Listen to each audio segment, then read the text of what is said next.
Welcome to ఉద్యోగ నేస్తం channel. నమస్కారం స్నేహితులారా, మీరు చూస్తున్నది ఉద్యోగ నేస్తం ఛానల్. ఈరోజు మనం మాట్లాడుకోబోతున్న ఎన్పిఎస్ సబ్స్క్రైబర్లకు సంబంధించిన చాలా కీలకమైన విషయం గురించి. ఇప్పటి వరకు 60 ఏళ్లకే పరిమితమైన ఎన్పిఎస్ నిబంధనలో ఇప్పుడు 80 ఏళ్ల వరకు అవకాశం ఇచ్చారు. అదేంటి, ఎలా, ఎవరికి వర్తిస్తుంది, పూర్తి వివరాలు ఈ వీడియోలో తెలుసుకుందాం. ఎన్పిఎస్ నుంచి 80 ఇయర్స్ వరకు విత్డ్రా అవకాశం. వృద్ధులకు కీలక నిర్ణయం. ఎన్పిఎస్ సబ్స్క్రైబర్లకు కేంద్ర ప్రభుత్వం కీలక నిర్ణయం తీసుకుంది. ఇప్పటి వరకు 60 ఏళ్ల వయసులోనే ఎన్పిఎస్ ఖాతాను క్లోజ్ చేయాల్సి ఉండగా ఇకపై గరిష్టంగా 80 ఏళ్ల వయసు వరకు ఎన్పిఎస్ ఖాతాను కొనసాగించే అవకాశం కల్పించింది. ఇప్పటి వరకు ఉన్న నిబంధనలు ఎన్పిఎస్ సభ్యులు 60 ఏళ్ల వయసు వచ్చిన తర్వాత రిటైర్ అవ్వాలి. రిటైర్మెంట్ సమయంలో 60% మొత్తాన్ని ఒకేసారి తీసుకోవచ్చు. మిగిలిన 40% అన్యూనిటీగా పెట్టి నెలసరి పింఛన్ తీసుకోవాలి. పింఛన్ తీసుకోవడం తప్పనిసరి.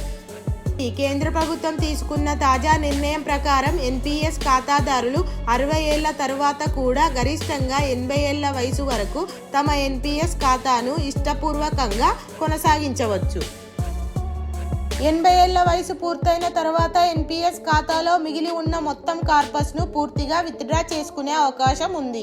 పెన్షన్ తీసుకోవడం ఇక తప్పనిసరి కాదు.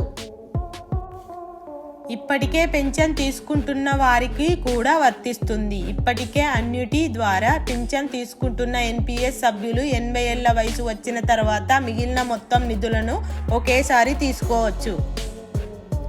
ఖాతా ఎలా కొనసాగించాలంటే 60 ఏళ్ల తర్వాత ఖాతా కొనసాగించాలంటే సబ్స్క్రైబర్లు స్వయంగా ఆప్షన్ ఇవ్వాలి. ప్రతి దశలో ఖాతాదారుడి నిర్ణయానికే ప్రాధాన్యం ఇవ్వాలి. ఖాతాను కొనసాగించాలా లేదా అనేది పూర్తిగా వ్యక్తిగత ఎంపిక.